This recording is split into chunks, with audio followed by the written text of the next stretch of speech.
President Obama pushing for widespread wealth distribution, or should we say redistribution, by taxing the rich. Now he wants to tax one of the best plans to help the middle class. We're talking about that 529 college savings plan. Republican Congressman Tom McClintock from California is with us.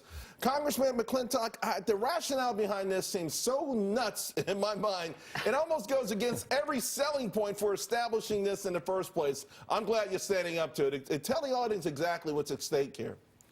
Well, President Obama calls it middle-class economics, but it's really a war on the middle class. I mean, if you doubt that for a second, just look at how middle-class incomes have stagnated under his administration. Now he wants to tax the 529 college savings plans that middle-class families set up. These are families that make a little bit more than to qualify for aid, and yet they can't pay as you go. So the only way that they can try and keep up with these spiraling tuition costs that are being funded by government is to set up these plans and scrimp and save and put money into them and get protected from the taxes. Now he wants to eliminate that. So you can't call that middle-class economics. That's a war on the middle class. Congressman, we should let the audience know who not familiar with them. Usually run by states. To your point, tax-free, you take the money out and you spend it on education. Anyone in a family can make contributions. Here's the rub, though. This is what they're worried about, or angry about, if you will. They say that these plans now hold over $200 billion, and it's really just rich people who are taking advantage of it. 70% of these families make $200,000. See, here's my problem with this administration. They are so incensed at punishing rich people that if the collateral damage is the average small middle-class family that would love to get their kids in college, so be it.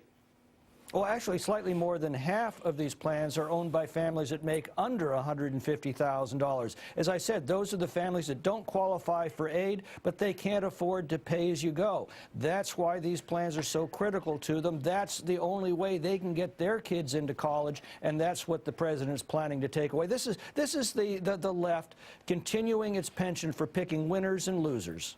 Well, so a lot of things were thrown out in the State of the Union address, and since then, is there any chance that the Republican-controlled Congress will go with any of this stuff? I mean, with the cap individual retirement accounts, 521 plans, and would they change the estate taxes? Is there any chance that they would go for any of this stuff in return for some sort of other tax deal?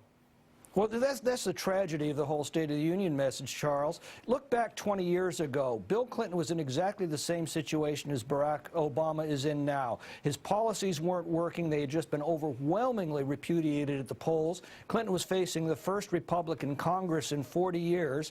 He comes before the Congress to give his State of the Union message, and he says, I get it. I hear the American people. We've got to change course. That's when he made that famous proclamation, the era of big government is over. He reached across the aisle to the Republicans, and together they did some miraculous things. They cut federal spending 4% of GDP. They enacted the biggest capital gains tax cut in American history.